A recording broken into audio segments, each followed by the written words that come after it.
ya. Jadi if net sales atau net sales itu penjualan bersih, itu harganya 400.000. Nah, HPP-nya dia itu atau cost of goods-nya itu 310.000 dan beban operasional atau operating expense-nya 600.000. Terus ditanya ini gross profit itu laba kotor.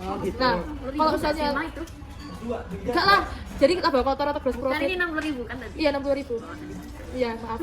Nah, gross profit itu caranya itu net sales atau penjualan bersihnya tuh dikurangi sama HPP atau cost of goods. Gak usah dikurangi pakai beban expense. Kalau misalnya dikurangi beban expense, jadinya nanti laba bersih. Kan kita mintanya laba kotor. Jadi si net sales yang 400.000 dikurangi sama cost of goods sold-nya itu 310.000, hasilnya 90.000 ya. Jawabannya yang B. Paham? Paham. Nah, tanya apa? Udah paham. Lanjut nomor apa ini? Duit 5.1 iki yo. Jadi yang pertama, ini kita disuruh true or false. Yeah. Nah, kalau ini perusahaan dagang itu laporannya itu pakai laba kotor. Nah, tapi perusahaan jasa enggak, ya benar. Soalnya kan perusahaan dagang itu kan punya laba kotor, soalnya dia beli barang ke orang. Berarti dikurangi. Ya, ada modalnya juga ya di situ. Benar. Terus yang kedua, under a period inventory system a company determines the cost of goods sold each time a sale occurs. Ya salah, soalnya kalau misalnya ini tuh yang benar tuh perpetual, bukan si periodik. Benar. Nah, Periodik itu di akhir doang. Ya, di akhir doang. Betul setiap transaksi. Oke. Terus yang ketiga, Paham. a service company is likely to use account receivable. Account receivable itu piutang. Piutang. But a merchandising company is not likely to do. Ya false. Kenapa? Karena perusahaan dagang ya ada itu account receivable-nya. Pakai piutang. Benar, piutang. Iya, ada piutang, betul. Jasa maupun perusahaan dagang itu pasti ada yang namanya piutang. Baik, Terus oke. nomor 4, ini tuh ditanya tentang bukan ditanya sih. Yo, itu benar salah, kasih pernyataan. Kenai kalau misalnya under a periodic inventory system, the cost of goods on hand at the beginning atau persediaan barang awal itu ditambah sama pembelian bersih sama dengan persediaan akhir atau HPP. Bener gak? Ya bener. Itu dikurangi persediaan air nggak Oh sih? iya. Itu kenapa kak? Kok bener kak? Ya soalnya Itu emang rumus HPP. HPP rumusnya itu persediaan barang awal ditambah pembelian bersih dikurangi persediaan akhir, itu hasilnya HPP atau harga pokok Penjualan. Oke, baik. Paham. Oke. Paham. Soal pertama ya teman-teman, ini pada September tanggal 1 Murai Official Supply ini punya persediaan 30 kalkulator. Harga per kalkulatornya itu $22. Company ini pakai sistem perpetual. Waktu September mereka ada transaksinya. Sekarang kita bikin jurnal dari transaksi ini itu gimana. Jadi September pertama, purchase with cash 90 kalkulator, harganya 20 per kalkulator dari Rox Electronics. Berarti jurnalnya kita kali dulu nih, 90 kali 20 adalah berapa teman-teman? 1.800. Terapin. Terus Jurnalnya yaitu, jadi kan inventory, karena dia di debit, karena dia kan persediaannya menambah, account payable-nya juga 1.800 di kredit. Kemudian yang kedua nih, paid freight 180 dalam pembelian kalkulator. Nah, berarti kan kalau paid freight ini menaikkan persediaan kan, maka itu persediaannya di debit dan cashnya berkurang karena kan dia membayar di kredit 180. Selanjutnya return 3 calculators, dia mengembalikan 3 kalkulator dengan harga totalnya itu $66, termasuk freight-nya karena nggak sesuai sama spesifikasi. Berarti kan kalau return, berarti kan jurnalnya return and allowance ya, itu kan return pengembalian. Jurnalnya apa? Jurnalnya ini ada, kalau pakai perpetual itu ada account receivable. Nah ini kita kali dulu nih, 28 dikali ini itu. Cut ya, Kak, fokus kayak makanya. Lanjut. Nah, kemudian jurnalnya itu apa? Jurnalnya itu account payable sebanyak 66 dari cashnya kalkulator. Kemudian inventory-nya kan dia berkurang karena kan dia akan mengembalikan barang lagi kan ya, bisa nambah. Habis itu yang selanjutnya, ini ya teman-teman harus difokus karena dia menjual 28 kalkulator dengan costnya 22, udah include freight, harganya 33 per each on account, berarti kan kredit dengan terms and per 30 itu berarti tandanya tanpa diskon. Kemudian jurnalnya itu gimana? Ini harus diperhatikan. Kita lihat dulu nih, account receivable piutangnya itu 28 kali 33. Kenapa 28 kali 33? Karena kan yang dicari ini ya kan ketika dijualnya kan, bukan HPP-nya kan. Jadi harga ininya dikali harga jualnya dia 28 kali 33 sama dengan 924. Kemudian ya udah piutangnya 924, sales revenue-nya juga 924. Nah kalau COGS baru HPP, harga sesungguhnya itu HPP-nya berapa? Ya udah tinggal 22 dikali 28 ya? Iya, 28 dikali 22 teman-teman. Nah, jadi COGS HPP-nya di debit 616, kemudian persediaannya bertambah apa berkurang? Berkurang. Benar, persediaan berkurang juga 616. Kemudian ini mereka kredit $33 ke Village Store untuk mengembalikan kalkulator yang nggak di order gitu ya. Jadi ada jurnalnya namanya sales return and allowance-nya ya udah 33 sesuai itu. Terus piutangnya kenapa berkurang? Ayo. karena dia Kan membalikan kembali. bukan barang. Kemudian itu juga ada akun inventory. Kenapa akun inventory-nya kok dua-dua, hayo? Jadi akun inventory-nya dua-dua itu karena ini loh, di sini udah dijelasin kalau misalnya awalnya cost awal 22 per each. Kemudian berarti kan dia COGS HPP-nya memang 22. Nah, kemudian yang terakhir adalah dia menjual 40 kalkulator, per each-nya itu costingnya 22 untuk 35 per kalkulator on account, berarti kan kredit, terus per 30 jadi dia tanpa diskon.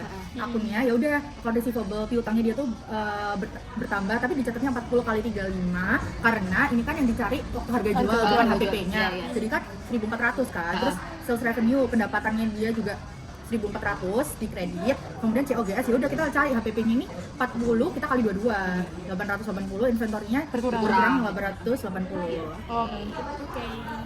Paham sih. Nah, nah ini dari AJP atau jumlah penyesuaian adjusted real balance, kita bikin income statement. Nah, income statement-nya kan berarti cuman perlu mengurangi, kita cari dulu nih salesnya berapa. Dari ini kita sales revenue-nya ketemu 536 ini, terus dikurangi sales returns and allowance, habis itu sales discount-nya berapa. Ini tuh di total, habis itu dikurangi, ketemu net sales-nya 525.100. Kemudian ada COGS sudah diketahui 363.400. Nah, kemudian net sales sama COGS ini dikurangi menghasilkan ini 161.700. Habis itu kan ada beban-beban buahnya itu, beban-beban buahnya itu di total. Jadi ada operating expense, ada wages expense, rent expense, utilities expense, advertising, depresiasi, fit out, insurance expense. Totalnya ini berapa? Nah, dari totalnya ini 161, dari total ini kan 161.700 dikurangi 131.100 kan 36.600. Nah, terus habis itu udah kan ketemu 36.600. Kita juga cari income other expense lainnya kan, sama ada total operating expense-nya ini 36.000 yang kita ketemu. Terus kita juga cari income dan expense lainnya, misalnya kayak interest revenue sama interest expense di sini 2.500 sama 3.600. Jadi 30.600 dikurangi 6.100 sama dengan 29.500. Jadi di sini tuh kita cuman kalau income statement berarti kita cuma nyari apanya aja teman-teman, Kayak sales, penjualan, expense dan sama other lainnya. interest dan Ya, jadi kalau misalnya cash account receivable inventory ini perlu nggak teman-teman? Dimasukkan ke income statement? Tidak, kalau itu tidak. Ya, jadi gitu cara mencari income statement. Oke. Jadi aku bakal jelasin general jurnal problem yang halaman 277 ini. Jadi transaksi pertama itu di tanggal 2 April. Dia purchase merchandise on account from Walker Supply 6.200, term 1 per 10, N per 30.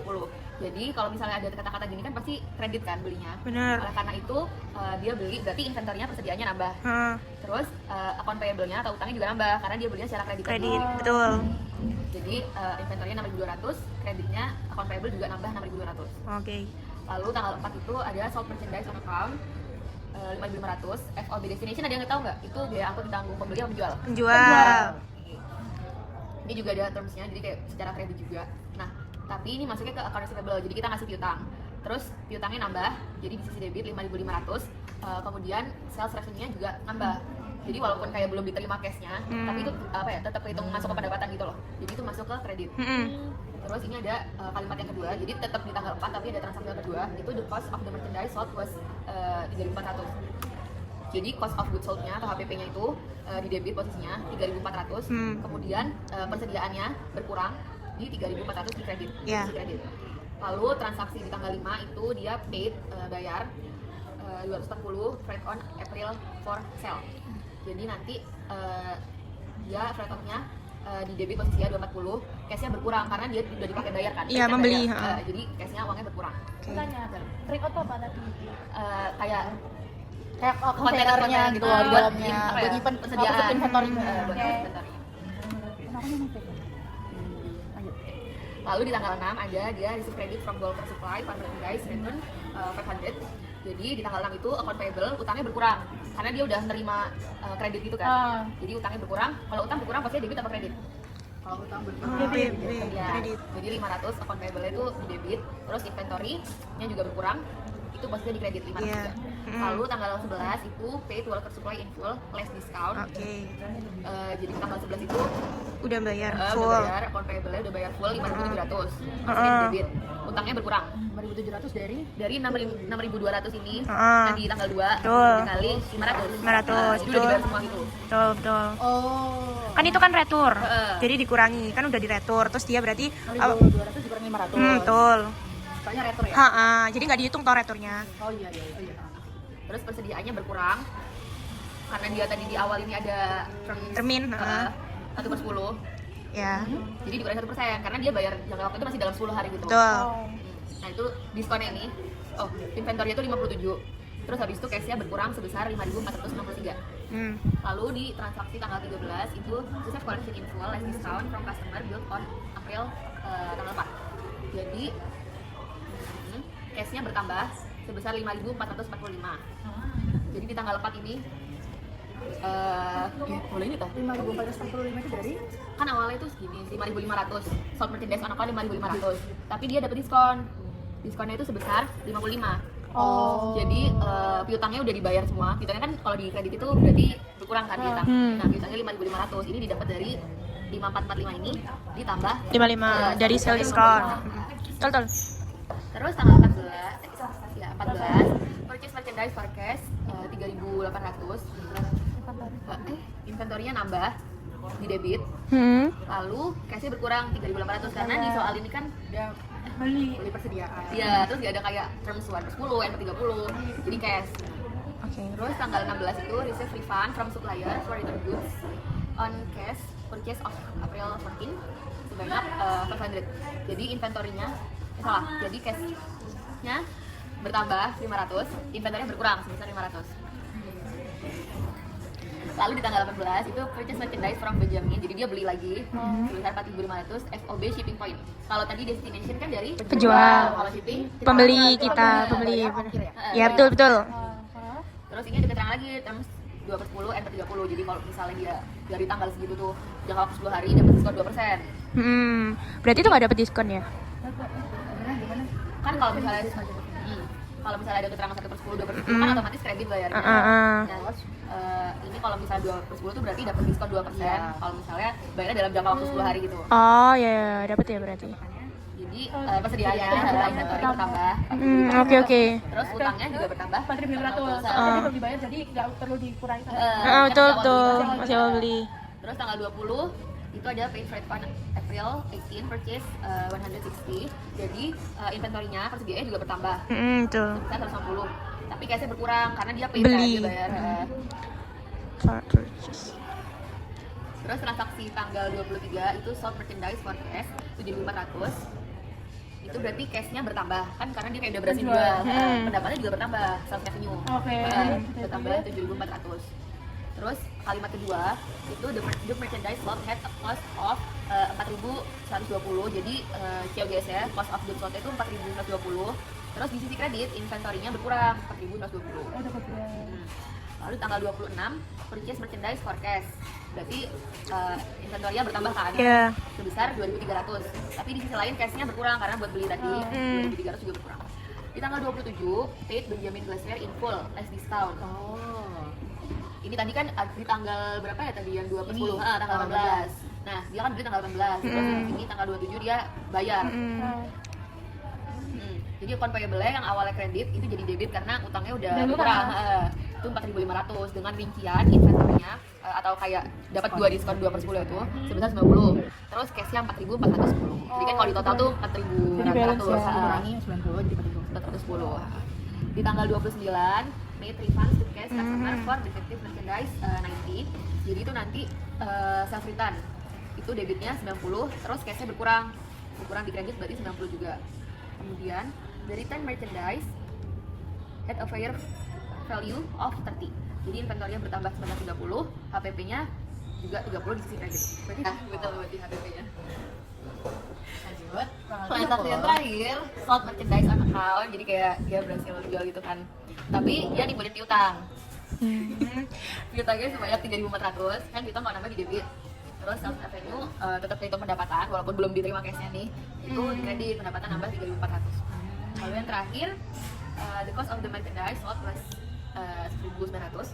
Itu COGS-nya di debit 1.900, persediaannya berkurang di kredit 1.900. Fair value itu nilai wajar guys. Jadi kayak itu kan ada defect ya. Jadi itu nilai yang masih bisa dimaafkan ya ditolerir oleh perusahaan itu dari defectnya merchandise-nya mereka gitu. Yeay. Oke, jadi kan tadi kan transaksinya udah dicatat di jurnal umum ya sama Akila. Jadi Iya. sekarang kita buat general ledger, Buku besarnya, itu buku Kak. besar. Oke, di buku besar kan pasti kan kita kan membedakan per akun gitu ya. Tadi itu ada apa aja ya? Nah, kita buka transaksinya. Ada cash, ada account receivable, ada account payable dan lain-lain, dan itu tuh dibedakan pada penulisan general ledger. Yang pertama kita itu menulis yang pendapatan dulu, berarti dari cash, dan ini tuh diurutin per tanggal-tanggalnya. Dari awal ya? Dan pemasukan debit kreditnya itu ya disesuaikan sama akun jurnal umumnya. Misalnya pada tanggal berapa ya yang ada cash ya? Tanggal 5. Tanggal 5. Ini cashnya kan ada di kredit 240. Nah, di tanggal, oh iya bentar, ada yang kelupaan. Soalnya tadi mana ya? Di soal tadi itu kan ada itu loh, saham modal awal. Oh, iya, itu ya, biasanya cash juga. itu kan 8.000 ya. Kita masukin dulu, harus dimasukin karena ini udah buku besar yang akan berpengaruh sama net income. Jadi dimasukin dulu di debit. Maksudnya kan kalau cash Share jadi capital itu masuk ke cash. kan itu kan uang kas kita, Modal harta kita kita, awalnya. betul. Nah, kalau dia masuk di debit berarti balance-nya juga di debit dan begitu seterusnya. Tanggal 5 tadi kan ada di kredit. 240. Nah, berarti kan itu kan mengurangi ya, betul. Berarti masuk di debit gitu. Semuanya mulai dari tanggal, ada tanggal berapa aja nih kita cash-nya ya. Wih. Ada tanggal 5, terus 11, terus 14, 16, 20, 23, 26, lalu 27, 29, dan sampai 29 aja. Itu tergantung kalau ditulisnya kalau dia masuknya di debit, kredit, dan itu dikurangi. Tuh. Lalu ada account receivable. Sebenarnya ini sama aja sih guys, kayak kalian lihat tanggalnya dulu yang ada account receivable-nya itu apa. Piutangnya. Piutang. Catat di debit kredit sesuai tanggal yang awal ya. Betul, sama aja. Tergantung kalau debit. Nah, kalau kredit kan berarti tinggal dikurangi. Tadi kan ini tanggal 4 itu di debit ya account receivable-nya. Terus tanggal 13 ternyata di kredit, berarti 0. Oke, dan itu berlanjut seterusnya sampai selesai akun-akunnya. Tadi kan ada akun kas, ada akun receivable, ada inventory, ada akun payable, ada share capital yang tadi yang 8.000 yang Dibeda-bedain akun juga tapi betul, masuk ke tapi cash. tetap masuk ke kas karena itu kan harta kita gitu. Jadi kan ini kan awalnya dulu gitu. Tapi tetap harus ada akun khusus share capital itu dibedain nggak dicampur sama cash. Tapi tetap kan nanti akhirnya kan juga masuk ke kas tadi. Ini cuma penulisan general ledger-nya doang biar kita tuh mengetahui gitu loh pendapatan kita tuh berasal dari mana dan beban-bebannya itu dari mana. Terus ada return, terus ada diskon, ada COGS-nya juga sama revenue. Ini paham lah ya, maksudnya tinggal beda-bedakan akun aja sesuai dengan debit kredit yang ada di jurnal umum tadi. Oke. Nih general ledger.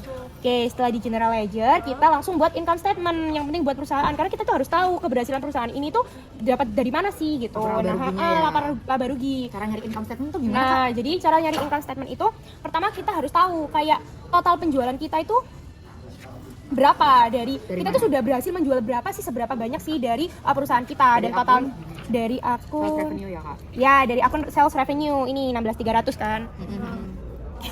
Oke, di sales revenue. Lalu kita kurangi sama di penjualan kita pasti kan kita juga ada retur dari pelanggan maupun diskon-diskon. Itu kita bisa lihat dari retur ini sebesar 90. Lalu sama apa tadi? Diskon sebesar 55. Itu Nah, dikurangi. ditambah dulu kan ya retur, diskon ini kan kayak pengurangnya dari penjualan kita ditambah terus 16.300 itu dikurangi 145 kan totalnya. Hasilnya segini. Ini itu net penjualan kita. Penjualan bersih kita itu segini, 16.155 yang sudah dikurangi sales revenue, dikurangi sales return, sama sales diskon. Paham? Oke. Nah, setelah itu untuk mencari laba kotor, kita harus hasil penjualan bersih kita itu kita kurangi sama COGS, yaitu harga pokok penjualan. Kita itu beli barangnya itu modalnya berapa sih? Nah, COGS kita ini berapa ya tadi ya? Bukan di bawah. COGS kita harga pokok penjualannya yang sesuai dengan jurnal umum tadi berarti totalnya 9390 ya kan, ini kan hasil akhirnya ya di tanggal. Nah berarti kita kurangi net sale-nya dikurangi sama COGS, cost of goods sold-nya 16.155 dikurangi 9.390. Nah laba kotor kita gross profit-nya itu totalnya 6.765 gitu. Jadi income statement dari free distributors ini gross profit-nya itu 6.765 gitu. Nah itu tuh general ledger itu tuh berfungsi untuk memudahkan kalian dalam penghitungan income statement karena kan dibagi per sales, ada sales revenue dan lain-lain begitu teman-teman. Aku mau tanya kok, net sales sama net income itu sama beda? Beda, kalau net sales itu penjualan bersih. Kalau net income itu kan laba ya, keuntungan, paham nggak? Jadi ini penjualannya kayak penjualan pendapatan bersihmu. Ini. Kalau net income itu masih laba kita. Laba, paham nggak? Kan kalau net income kan berarti kita harus kurangi beban-beban. Sedangkan ini kan nggak ada beban-beban yang dikurangi. Dan itu untuk nyari ini kalau laba bersihnya itu baru kan. Iya, baru dikurangi beban-beban. Nah, ini tuh masih laba kotor. Jadi pendapatan kita, pendapatan bersih kita itu dikurangi harga pokok penjualan. Itu laba kotornya. Nah, sedangkan kita pasti kan ada biaya operasional dan lain-lain toh. Nah, itu untuk mencari net income-nya laba bersih. Dikurangi biaya operasional. Berarti ini ya udah selesai. Oke, selesai. Dadah. Dadah guys.